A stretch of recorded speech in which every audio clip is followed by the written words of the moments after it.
Alors, le webinaire d'aujourd'hui, donc on va voir, ça va être surtout autour donc de Corporate Software Inspector, donc le scanner de vulnérabilité de chez Flexera Software.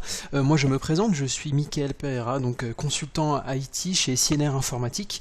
CNR Informatique, donc nous sommes le distributeur de logiciels pour Corporate Software Inspector de chez Flexera Software. Le webinaire d'aujourd'hui, on va se concentrer essentiellement donc comment établir un scan déjà avec CSI et puis ensuite le patching de Flash Player. Vu qu'on va se concentrer aujourd'hui à créer un patch et à patcher Flash Player, on va voir effectivement également en fait les conséquences et les impacts de vulnérabilité sur le logiciel Flash Player. On va voir que effectivement ça peut entraîner derrière de lourdes conséquences. Alors n'hésitez pas, vous avez mon adresse mail suite à ce webinaire. Si vous avez des questions, vous pouvez les poser sur le chat bien entendu, j'y répondrai à la fin, ou m'envoyer directement un mail donc à michael.p@cnrinformatique.com et ma ligne directe si vous voulez plutôt faire ça durant un entretien téléphonique. Donc l'agenda d'aujourd'hui, on va voir déjà une courte présentation rapidement de ce que c'est, Corporate Software Inspector. On va voir comment l'implémenter, scanner, le patching, etc. Et après en démo technique, on va voir donc la création d'un patch pour Flash Player et ensuite son déploiement. Les vulnérabilités logicielles. Donc c'est le but finalement du produit que nous allons voir là tout de suite. Mais avant tout, qu'est-ce qu'une vulnérabilité logicielle? C'est toujours important de redéfinir. Une vulnérabilité logicielle, c'est avant tout, en premier lieu, donc en fait une erreur ou une négligence dans la conception en fait d'une application. Ça peut être des bugs, mais tout simplement des failles en fait, entraînant l'exploitation en fait de celle-ci par des personnes malveillantes. Donc ces vulnérabilités peuvent se recenser aussi bien sur en fait directement le système local, donc le serveur par exemple en lui-même ou la machine. Ça peut être plutôt une vulnérabilité qui va en fait être sur tout le réseau local, donc on va pouvoir attaquer comme ça depuis le réseau local d'autres machines à distance, ou tout simplement depuis un réseau distant. Donc là concrètement ça peut être tellement une vulnérabilité importante que on peut se faire attaquer depuis l'extérieur, donc depuis l'internet vers notre réseau local. Donc quelles sont les machines qui peuvent être impactées? Donc en fait quasiment toutes, que ce soit des serveurs, aussi bien des PC, donc ordinateurs portables, etc., mais aussi des appareils mobiles et des imprimantes. Tout cela à cause d'une négligence en fait dans la conception de cette application. Une porte ouverte va pouvoir être finalement poussée par un cybercriminel. Donc comment gérer ces vulnérabilités? Chez Flexera Software, ils ont mis au point deux produits, donc Corporate Software Inspector et Vulnerability Intelligence Manager. Et Flexera Software, déjà avant de créer ces produits-là, ils ont réfléchi finalement comment suivre et comment établir un cycle de vie finalement sur la gestion de ces vulnérabilités, parce que au jour d'aujourd'hui il y en a tellement qu'effectivement il va falloir un vrai système pour la gestion de ces vulnérabilités, de ces failles de sécurité. Donc en premier lieu, nous avons la première étape, en fait c'est Assess. Donc là cette fois-ci c'est le scanner qui va rentrer en jeu, étant donné qu'on va déjà établir une liste exhaustive en fait de toutes les vulnérabilités recensées sur notre parc informatique. Donc ce scanner va scanner toutes les machines, il va détecter en fait toutes les installations, tous les logiciels qui sont installés sur ces dites machines, et ensuite établir une liste exhaustive en fait de toutes les vulnérabilités, donc par version, par criticité des différents logiciels contenus sur les machines. Ensuite, on a la partie donc mitigate, ça va être la deuxième étape, donc ça c'est l'application finalement de patch de sécurité. On va pouvoir donc créer nos propres patchs de sécurité selon la base de Secunia, dont on verra plus tard, et ensuite donc bien entendu déployer ces patchs pour essayer au maximum donc de colmater les brèches de notre réseau informatique. Et ensuite, donc la dernière étape, c'est bien entendu la vérification. Donc en fait, ça c'est le scan, le dernier scan qui va venir vérifier tout simplement si ces vulnérabilités ont été correctement patchées. D'accord. Donc le scan qui est toujours important effectivement pour, c'est bien beau de venir patcher, mais il faut ensuite derrière après vérifier tout cela. Donc j'ai mentionné Sequoia. Donc qu'est-ce que Sequoia? Sequoia Research, en fait, ça va être une base de données sur laquelle les produits, donc Corporate Software Inspector et Vulnerability Intelligence Manager, vont se baser.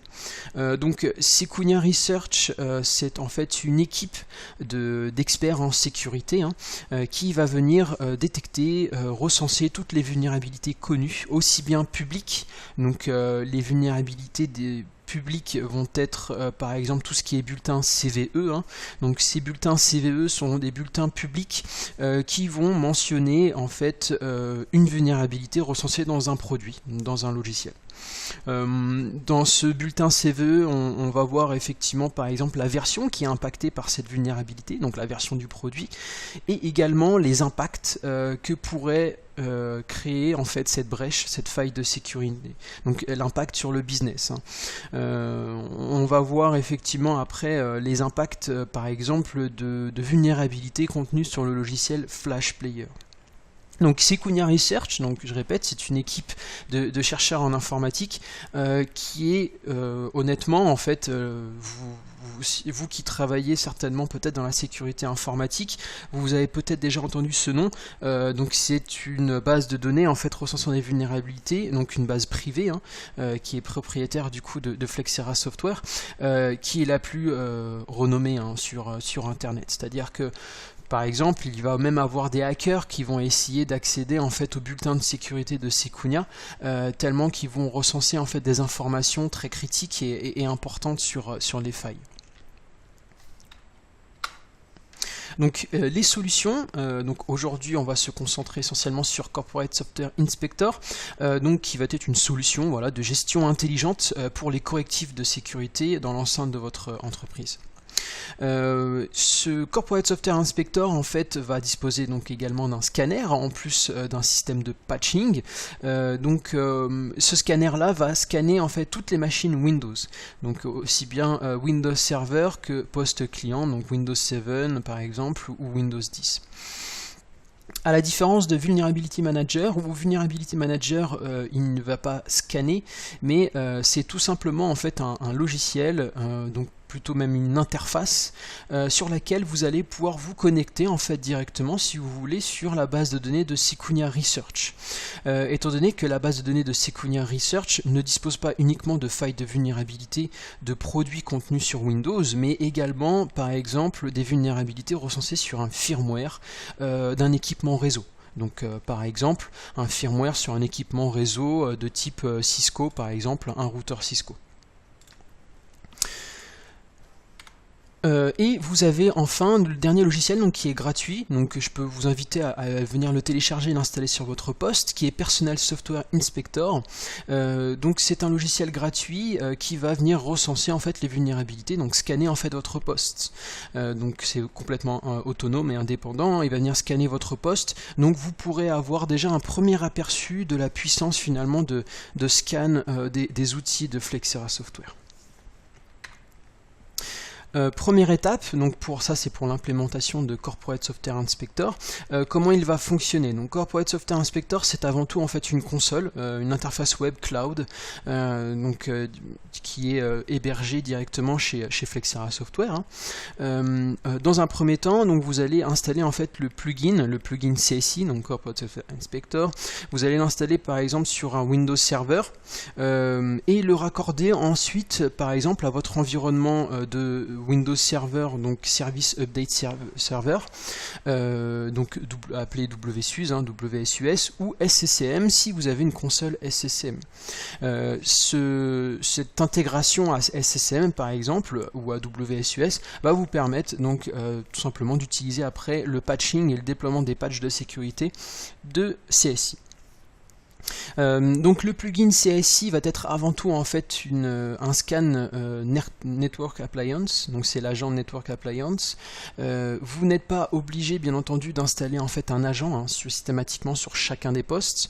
Vous pouvez très bien installer ça sur un serveur avec des credentials administrateurs, et ce serveur là donc avec son plugin CSI va venir scanner toutes les machines en fait qu'il verrait sur sa plage réseau. Donc après, vous disposez d'autres agents, bien entendu, hein, par exemple le Remote Scan, et également, par exemple, on peut citer le Adjoint Local Scan. Donc là, c'est vraiment un agent qui va être installé systématiquement monoposte, hein. Il peut être utile d'installer celui-ci, par exemple, si vous avez des machines qui sont à l'extérieur de votre réseau. Donc on peut parler, par exemple, d'ordinateurs portables, hein, vu qu'ils sont mobiles. Si ceux-là, en fait, se retrouvent à l'extérieur du réseau, vous avez la possibilité, avec l'agent local, de venir les scanner à distance.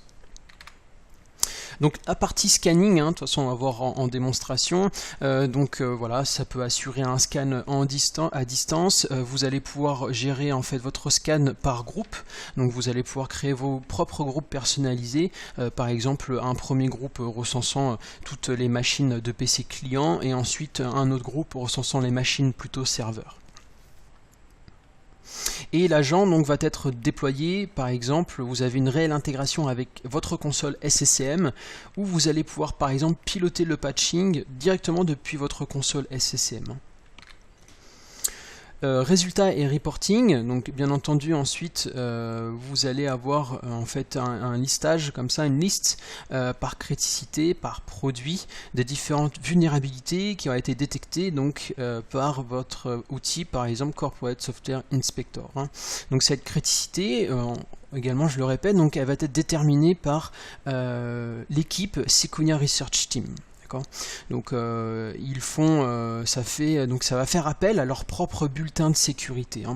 Vous n'allez pas non plus uniquement être finalement aller voir, hein, des bulletins de sécurité par exemple publics de type CVE. Là c'est des réels bulletins privés en fait, directement recensés par Sequoia Research Team. Et ensuite donc la dernière étape, hein, le patching. CSI va vous permettre, grâce à Sequoia, en fait, ils vont comme ça en fait vous donner en fait des patchs de sécurité. Par exemple, si c'est Flash Player, vous allez pouvoir patcher votre Flash Player directement avec finalement le patch directement donné par Sequoia, hein. Donc vous n'êtes pas obligé d'aller le télécharger ailleurs, puis de l'implémenter sur votre système. Tout ça se fait de manière transparente en fait et réactive.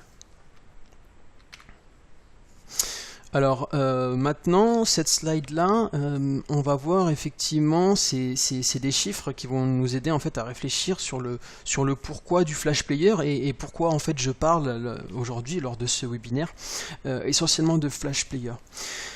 Ce tableau, hein, venant en source donc de cvedetails.com, recense, donc là c'est le top 10 en l'occurrence, du nombre de vulnérabilités par application actuellement recensées en 2017. Donc vous pouvez voir que vous avez là au niveau du top 3, on a du Android, Debian Linux, Ubuntu Linux, donc on est plutôt concentré sur l'OS et des OS Unix. Vous allez pouvoir voir qu'effectivement il dispose d'un grand nombre de vulnérabilités. Bon, alors je sais que c'est un peu paradoxal parce qu'on a tendance à dire que Linux finalement est plus sécurisé, voilà, ce qui n'est pas forcément vrai en réalité. Et vous avez en 4e position donc le Flash Player qui est ici, donc l'éditeur qui est Adobe, hein, disposant donc de 266 vulnérabilités recensées en 2017. Donc voilà, le Flash Player est quand même dans le top 5. Mais ce qui est intéressant, c'est pas forcément le nombre en fait de vulnérabilités qui est recensé. Et ceci est expliqué en fait avec cette slide là, avec cette liste. Ici en fait ça recense donc le top 10 du nombre de vulnérabilités par éditeur et par criticité, parce que c'est bien beau d'avoir en fait le nombre de vulnérabilités, mais il faut savoir que bien entendu ces vulnérabilités sont recensées par niveau de criticité, hein, selon ce qui peut impacter en fait votre entreprise. Et là on peut voir que dans ce tableau, par exemple donc Adobe qui est en 7e position, vous pouvez voir donc un découpage comme ça par couleur, bien entendu. Donc plus vous vous rapprochez du rouge et plus ces vulnérabilités donc sont dangereuses, étant donné que voilà, dès que vous arrivez dans le rouge, là ça vous dit dire tout simplement que par exemple ces vulnérabilités là, un hacker s'il va exploiter cette faille va pouvoir se donner accès en mode admin par exemple à votre PC, à votre serveur. Et on voit que Adobe dispose de 1700. Alors ce tableau-là, en fait, c'est toutes les vulnérabilités recensées depuis le début, hein, depuis que ce site en fait recense ses vulnérabilités, et on en est à 1777 vulnérabilités en 9+, au niveau 9+. Donc ça, c'est le niveau maximum de criticité. Et si vous allez sur la droite, donc en fait sur la troisième flèche, hein, tout à droite, en fait vous avez le pourcentage au niveau de criticité des vulnérabilités recensées pour Adobe par exemple, et en fait on peut voir le chiffre 78 qui correspond donc, ça veut dire quoi? Ça veut dire que donc de 78% des vulnérabilités recensées chez Adobe Player sont à un niveau critique en fait très élevé. Donc c'est assez intéressant, à la différence de Linux, où on a vu tout à l'heure effectivement que là c'était dans le top 3, en fait toutes les machines Unix disposaient d'un grand nombre de vulnérabilités, mais en l'occurrence on peut voir que en fait ce grand nombre de vulnérabilités, il descend à 6% en fait de vulnérabilités de type très élevé. D'où l'importance tout simplement donc de venir patcher le Flash Player, étant donné que ces vulnérabilités sont réellement les plus impactantes en fait pour votre entreprise, hein. C'est vraiment les vulnérabilités les plus dangereuses. Et donc vous avez en dessous, hein, donc effectivement vendors with highest weighted average, on est donc à 9.20 au niveau de moyenne en fait de vulnérabilité très élevée pour Adobe. Donc maintenant on va passer à la démonstration technique et voir un peu de plus près le produit Flexera Software. Donc là je vais me mettre donc au niveau de mon serveur. Où j'ai installé en fait le plugin CSI. Donc comme je disais, CSI, vous vous connectez en fait tout simplement à l'aide d'une console, hein.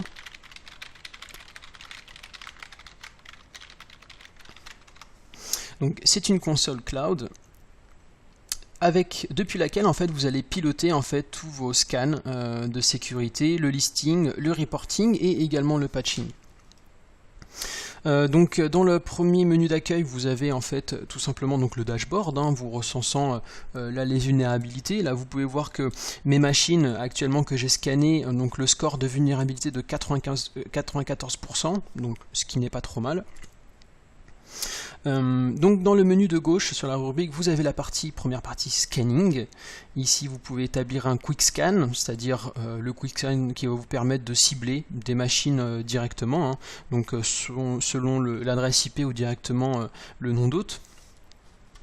Vous avez le scan group. Alors là vous pouvez voir que par exemple ici j'ai créé deux groupes donc recensant tous mes postes de travail et un autre groupe recensant mes serveurs. Ici donc vous pouvez voir ensuite le scan progress, hein, si vous lancez un scan.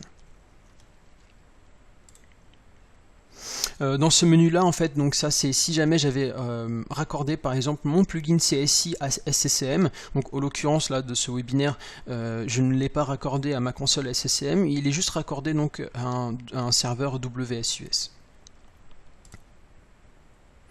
Donc ensuite vous avez une rubrique qui est Remote Scan via Agent. Donc ça c'est la possibilité de pouvoir comme ça déployer des agents sur un poste par exemple qui va venir scanner donc en fait l'ensemble de ces machines voilà, sur sa plage réseau.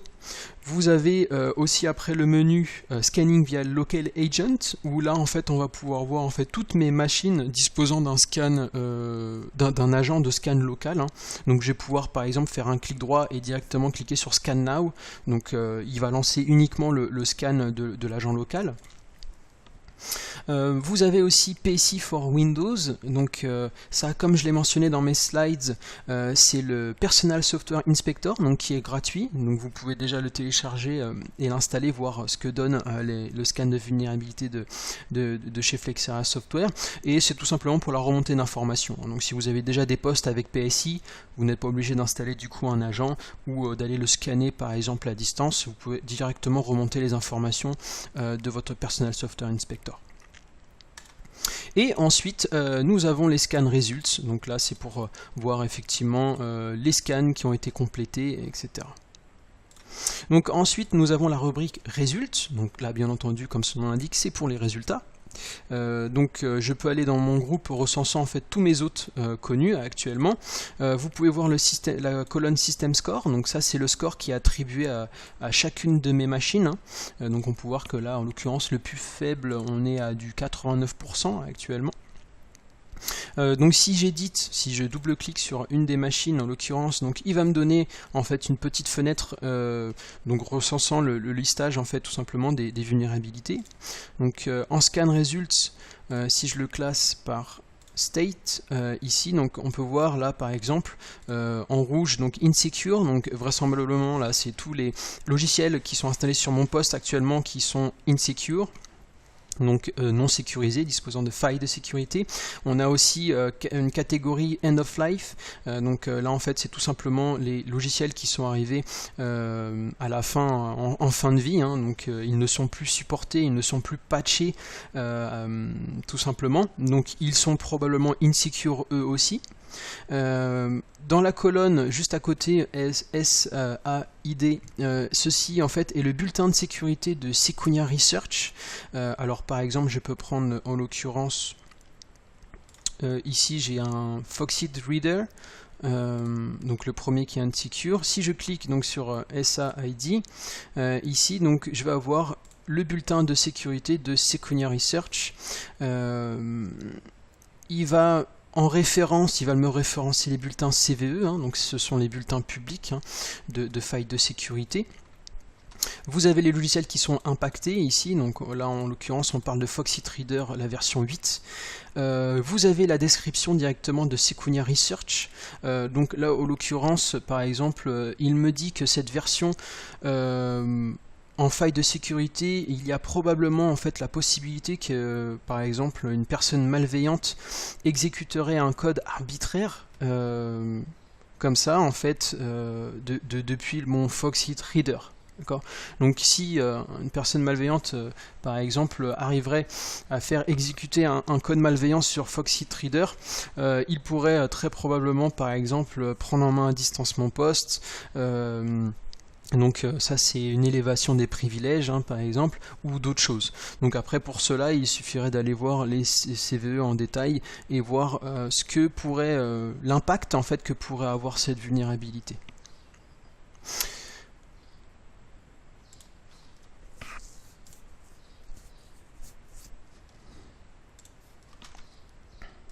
Donc ça c'est pour la partie résultat, donc ici après vous pouvez voir directement tous mes produits, donc ça, ce groupe là recense tous vos logiciels en fait installés sur les différentes machines hein, quand on a vulnérabilité.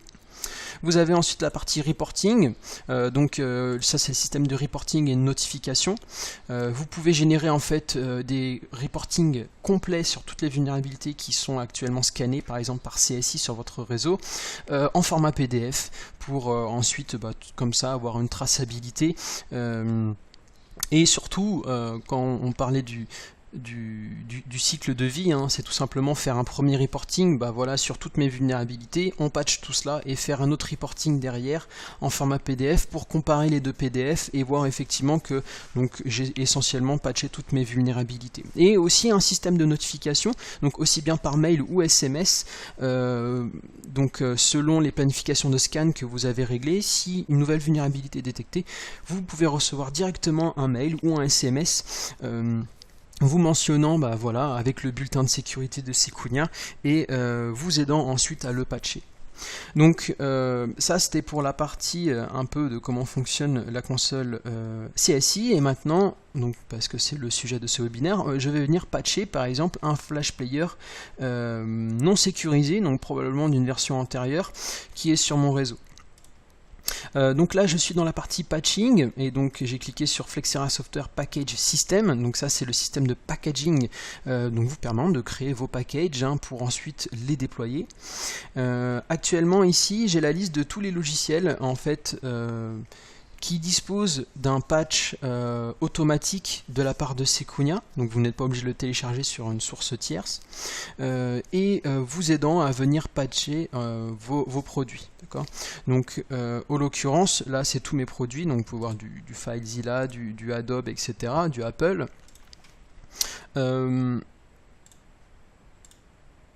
Et là, je peux afficher, donc vous voyez les produits en gris, c'est par exemple des produits qui ne disposent pas, alors ils ne sont pas forcément en fait insecure, mais ils ne disposent pas en fait de package automatique pour le déploiement. Donc ils ne vont pas disposer de package par Sequoia pour un patching automatique. Étant donné que là on parle forcément de Adobe Photoshop, donc là ça passe par vraiment des patchs.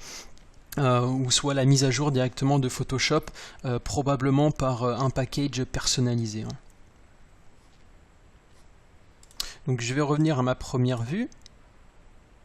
Et dans cette vue-là, on peut voir que par exemple, ici, j'ai du Flash Player qui est probablement insecure, vu que je peux cliquer sur le bulletin de sécurité de Sequoia. Et là-dessus, effectivement, il me dit par exemple, au niveau d'impact, par exemple, ça pourrait impacter en fait donc une corruption de la mémoire vive d'un poste. Alors par exemple, il y a des attaques connues comme ça, très connues d'ailleurs. Ça peut arriver par exemple des fois que vous ayez votre Flash Player qui plante. Alors bon, ça peut être soit dû tout simplement à la machine qui soit un peu lente, mais ça peut être dû aussi par exemple à une publicité qui a nécessité en fait le lecteur Flash Player. Et dans cette publicité, c'était probablement par exemple une vidéo, ou ça peut être donc un flash, en format flash, venant impacter en fait votre mémoire vive tout simplement. Donc ça va en fait exploiter une fuite en fait de mémoire directement sur le Flash Player. Donc voilà, tout est de toute façon listé par Sequoia là-dessus. Donc maintenant on va passer, oups, je viens de fermer, on va passer au patching.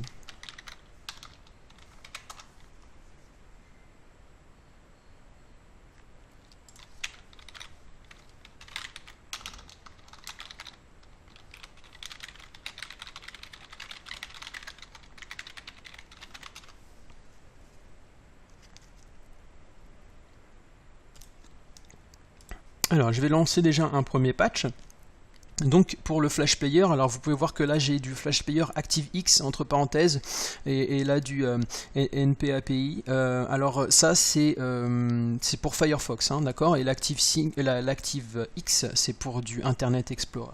Donc on va venir patcher par exemple le Flash Player pour le Internet Explorer, donc en ActiveSync. Donc je fais clic droit dessus tout simplement et Create Update Package. Et là vous avez donc le wizard finalement de création de package pour le patch de sécurité.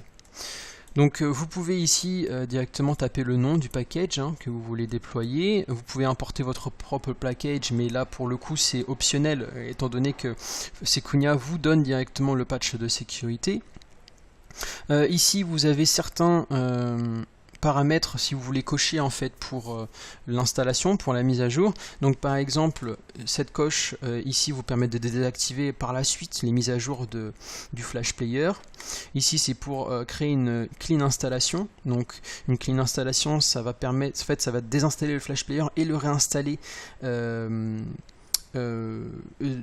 façon à ce que, voilà, si jamais c'était une installation antérieure effectuée par l'utilisateur du poste, là pour le coup cette installation va être écartée et ça va être une installation qui a été effectuée donc par exemple par le WSUS par lequel vous poussez le package.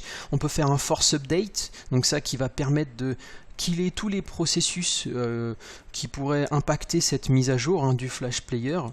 Donc tous les processus liés au Flash Player, bien entendu, pas tous ceux de la machine, quand même pas. Et enfin, on peut par exemple supprimer tout ce qui est anciens paramètres qui ont été sauvegardés du Flash Player de la machine en question. On peut éditer directement le package, donc ça je vais le cocher. Et ici, donc vous avez Vendor and Product Naming.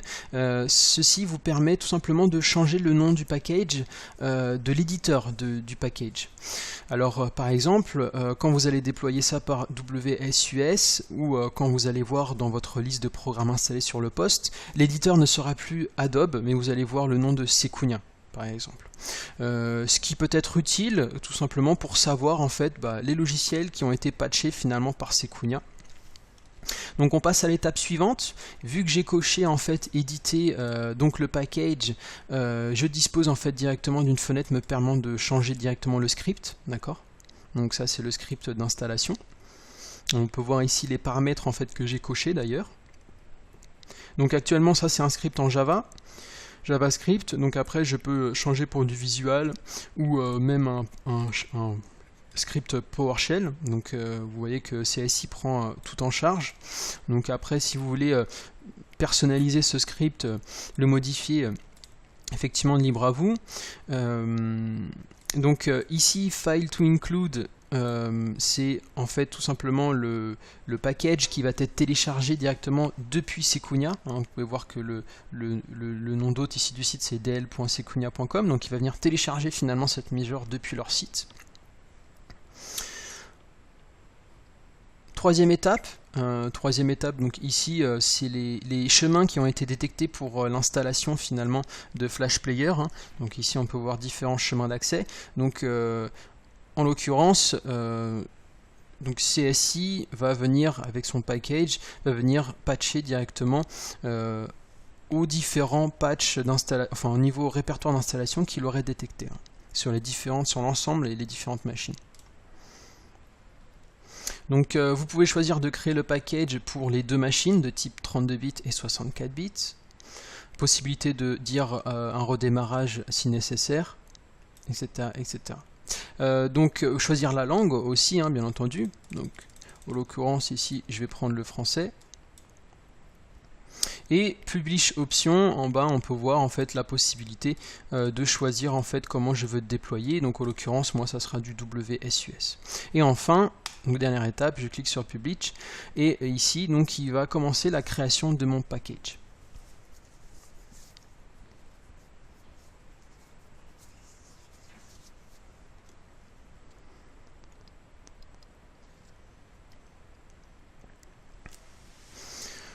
Donc petite parenthèse pendant qu'il crée le package, vous avez sans doute entendu la cyberattaque qui est toujours en cours d'ailleurs, bon, malgré qu'elle a été un petit peu quand même écartée avec le kill switch.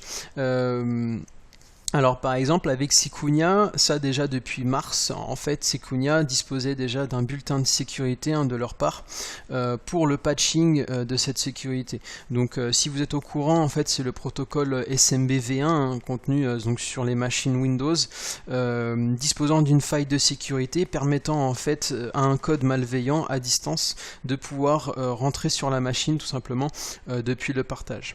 Donc ça fait l'office aussi d'un bulletin et donc ce patch, il dispose d'un patch pour corriger cette faille, d'ailleurs qui a été aussi publié par Microsoft au mois de mars, et ça faisait déjà l'office en fait de Corporate Software Inspector. Donc si vous aviez CSI, normalement vous auriez dû être être au courant en fait directement de cette faille de vulnérabilité et vous l'auriez sans doute en fait corrigé déjà au mois de mars. Donc là effectivement il m'a terminé donc la création du package et là il m'invite à venir en fait approuver ce package là pour le déploiement. Donc je vais venir l'approuver directement. Donc là il me dit en fait pour quel ordinateur je veux approuver ce package. Donc pour l'occurrence moi je vais sélectionner donc les workstations. Ok, et donc là il me dit que le package a été approuvé. Je peux voir donc maintenant dans ma liste de packages approuvés, ici donc j'ai mon Flash Player tout en haut, Update Flash Player, donc statut approuvé. Donc là il va commencer effectivement donc le déploiement, vu qu'il est relié à mon serveur WSUS.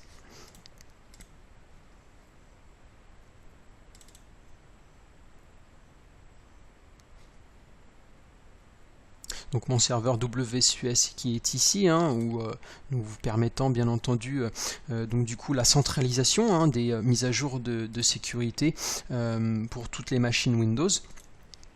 Et il va venir le déployer directement par script, donc directement sur ma machine WSUS. Donc logiquement, maintenant si je retourne sur une de mes machines, si je fais un Windows Update, alors, elle devrait arriver normalement d'ici quelques minutes, on va voir si elle y est déjà.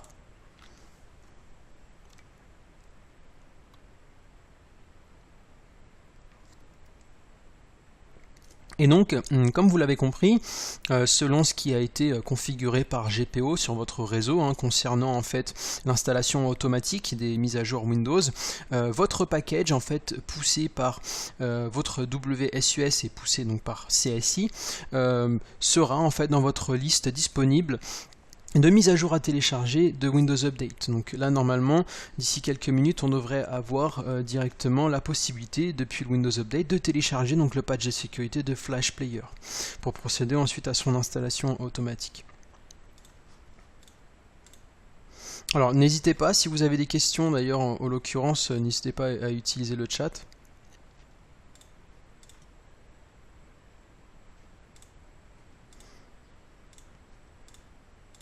Alors, je vais faire un petit refresh à ce niveau-là.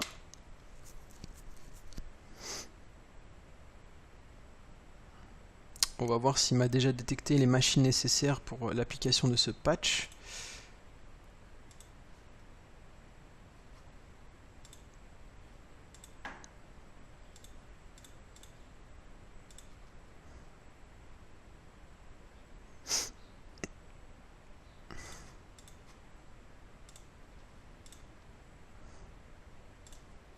Alors, pendant qu'il recherche les mises à jour, je vais vous montrer donc le site Flexera Software et notamment après pour le téléchargement, si vous êtes intéressé déjà dans un premier temps du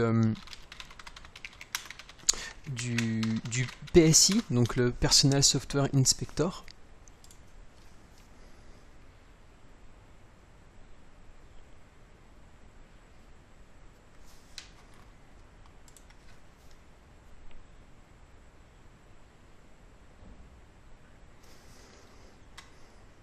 Alors, dans les solutions, donc au niveau des produits,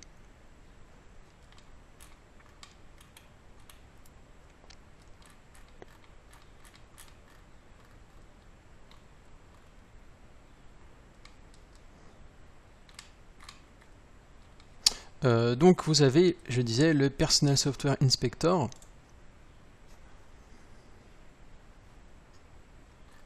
Donc qui est gratuit, donc vous voyez, vous pouvez directement déjà par curiosité commencer le téléchargement du logiciel et venir scanner et voir effectivement les failles de sécurité qui pourraient déjà dans un premier temps être sur votre poste.